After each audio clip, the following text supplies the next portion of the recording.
Como é o seu nome? Eu sou o pastor Marco Antônio Garcia dos Santos, né? Mas mais conhecido como Marco Garcia. Como foi a sua conversão? A minha conversão foi na adolescência, né? Não conhecia, não tinha ninguém na minha família de tradição evangélica e fui numa igreja presbiteriana, inclusive, levado por um amigo. Eu me lembro que o pastor fez um apelo, devia ter uns 12, 13 anos, falando que quem queria aceitar Jesus, e aquilo me deixou numa angústia muito grande. Falei assim, como que eu não posso aceitar Jesus, né?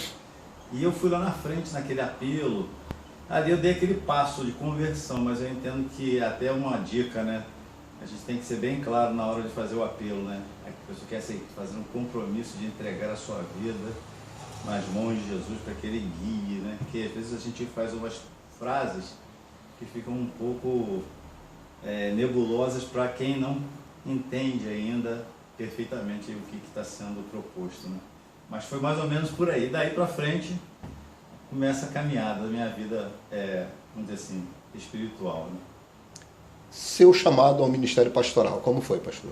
Eu estava num culto, à época, numa igreja batista, o pastor estava pregando num domingo pela manhã, uma igreja muito grande, devia ter mais de 2.000 membros dessa igreja, e era justamente o dia do pastor. E eu me lembro que ele pregou falando sobre o chamado ministerial, e Deus já vinha trabalhando isso no meu coração, que eu estava fazendo um curso bíblico, e falei assim, aquilo foi amadurecendo. Naquele dia ele pregou e fez um apelo. E aí eu fiquei, ele falou, se há alguém nesse culto hoje que tem essa decisão de ser um ministro do Evangelho. E eu fiquei naquela crise de sentado em oração, né? E a igreja lotada, né? E agora? O que eu faço? Eu levanto a mão, porque ele pediu para levantar a mão para ele orar. E eu ficando assim, aí uma voz que eu senti que Deus falou, e você, não é o que você quer também? Então, eu falei, é isso mesmo, é a decisão que eu tenho que tomar. Com muito temor e tremor eu levantei a mão. E para surpresa minha, naquele dia, num culto com 2.000 pessoas aproximadamente, eu não vi, né, mas depois eu fiquei sabendo que eu fui o único que levantou a mão naquele culto, naquela mensagem. E aquilo para mim foi muito importante, que definiu para mim também essa questão do chamado, né? Como o senhor vê a escola dominical, pastor? A escola dominical é algo muito importante, embora não seja uma instituição bíblica, vamos dizer assim, né? Mas ela está ali para ensinar a Bíblia, né? Para fortalecer as convicções, as questões doutrinárias, os valores cristãos, para que o servo e a serva de Deus caminhem numa direção. Agora, eu só entendo que a escola dominical tem que se reinventar, tem que trazer novos modelos, não aquela escola dominical. Cada tempo tem o seu tempo. Nós estamos vivendo hoje uma nova dinâmica de vida, de sociedade. Não que a igreja tenha que se tornar como o mundo, mas ela tem que se adaptar para trazer o mundo, não abrindo mão dos seus valores, mas tendo essa convicção de que é necessário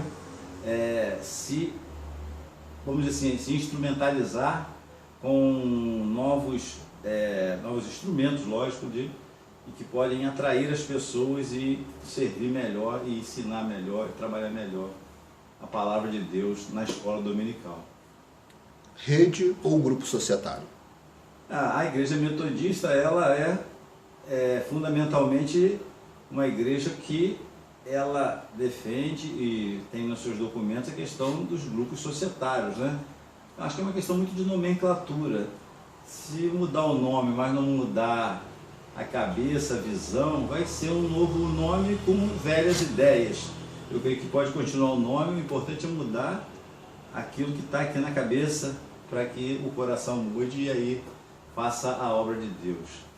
Eleito bispo, como o senhor julga poder ajudar a igreja metodista? Eu não tenho nem essa pretensão, nunca nem me passou pela cabeça a possibilidade de ser bispo, né? Estou até aqui seguindo aqui o conselho dos demais colegas para que a gente pudesse se apresentar. Eu acho legal também, porque ajuda aos pastores serem mais conhecidos, independente do que eles venham vir a ser, né? Mas é uma oportunidade de se mostrar, de se tornar conhecido. Mas se eu fosse bispo, eu vejo que os bispos hoje têm muitas questões que são voltadas para o lado administrativo, político, questões muito humanas, preocupações muito terrenas, e isso desgasta empobrece e distancia a igreja de Deus, né? Se eu fosse bispo, eu ficaria com aquilo que o Wesley disse, né? Ou aquela visão de Wesley, 2 propósitos, né? Espalhar a santidade bíblica sobre a face da terra, né? E reformar a nação e particularmente a igreja, né? Esses seriam os 2 princípios que eu estabeleceria. E daí, a partir disso, eu creio que a igreja mudaria, porque quando Wesley se posicionou dessa forma, ele fez com que a igreja, ou aquele grupo que ele dirigia, estava à frente, se tornasse um grupo forte, um grupo convicto, um grupo que realmente se preocupava em salvar vidas para Cristo, não com números, só propriamente dito, não com o lado financeiro, ou quem vai ter qual cargo. Então há muito isso, e isso distancia a igreja de Deus, e a salvação do ser humano, a transformação fica de longe. Então o bispo tem que trabalhar.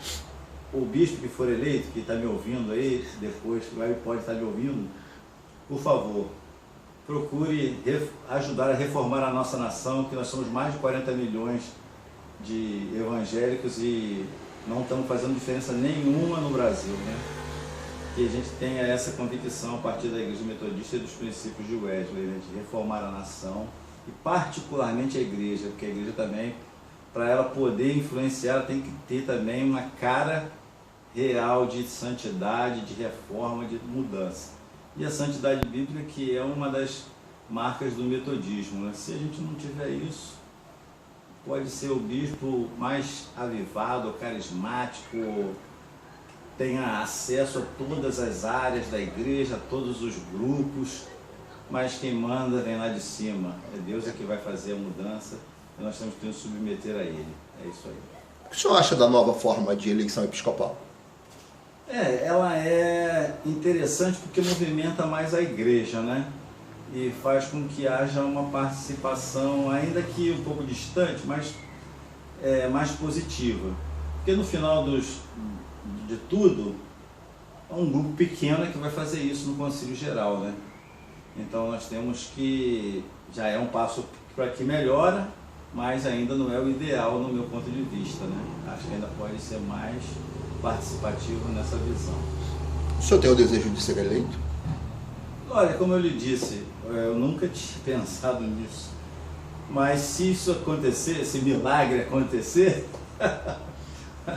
eu estou à disposição para trabalhar para Deus, como sou pastor há mais de 20 anos, mas então eu não estou aqui para galgar cargos, nunca coloquei meu nome à disposição para nada desse tipo de função, né? Nunca nem pensei nisso, mas a Bíblia diz que Deus usa as coisas loucas deste mundo para confundir as sábias, usa as fracas para confundir as fortes, as que não são para confundir as que são. Então, tudo é possível, né?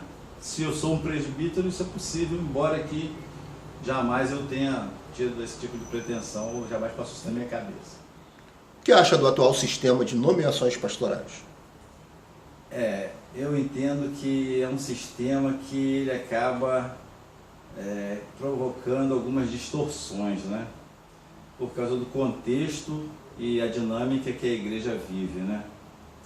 Enquanto não houver muita clareza, maior clareza, melhor dizendo, em relação a isso, em relação aos pastores, o seu trabalho, a questão salarial, isso tudo acaba pesando e dificultando até o bispo para fazer nomeações. Então também deveria ter uma coisa bem mais clara. Os pastores deveriam receber salários fixos, pagos pela sede regional, e cada um recebendo proporcionalmente a determinadas situações, com tempo de pastoreio, família e algumas diferenças, como uma empresa organizada faz, né? Que seus funcionários que exercem determinadas funções têm os seus salários basicamente similares, e isso impede, talvez implicitamente, uma busca ou uma competitividade para, entre aspas, igrejas, entre aspas, né, melhores numericamente ou financeiramente falando, mas todas as igrejas são de Deus, Todas as pessoas são importantes para Deus, independente do tamanho da igreja, né? Todas são alvo do amor de Deus e têm que ser cuidadas com muito amor. Eu já fui pastor em igreja bem pequena também e aprendi muito lá, nessas igrejas que são muito bênção, né? E foram muito bênção na minha vida. Falando nisso, quais as igrejas o senhor já pastoreou? A minha primeira nomeação ainda foi na faculdade de teologia que eu estudei em São Paulo, né? Em 94 e 95, duas igrejas em São Paulo, como pastor acadêmico, mas como pastor presbítero aqui na primeira região, a minha primeira nomeação foi em 1996 e foi na igreja de Santo Antônio de Pádua, Central de Pádua. Depois eu fui pastor em Edson Passos. Depois de Edson Passos eu fui para Nova Friburgo, na igreja de Olaria. Fiquei lá um bom 6 anos. Depois da igreja de Olaria eu fui pastor em Itaipava. Depois de Itaipava eu fui para Rio das Ostras. Depois de Rio das Ostras eu estive em Macuco e Vargem Alta. Vargem Alta é uma igreja que é uma igreja centenária, uma igreja pequena de Zona Rural. Foi uma das experiências melhores do ponto de vista de relacionamento humano que a gente teve. Depois de lá voltei para a capital, né, em 2013 e fui pastor na Betel de Santa Cruz e atualmente estou na igreja metodista, né, Paulo de Tarso, aqui em Santa Margarida, Campo Grande. Obrigado, pastor.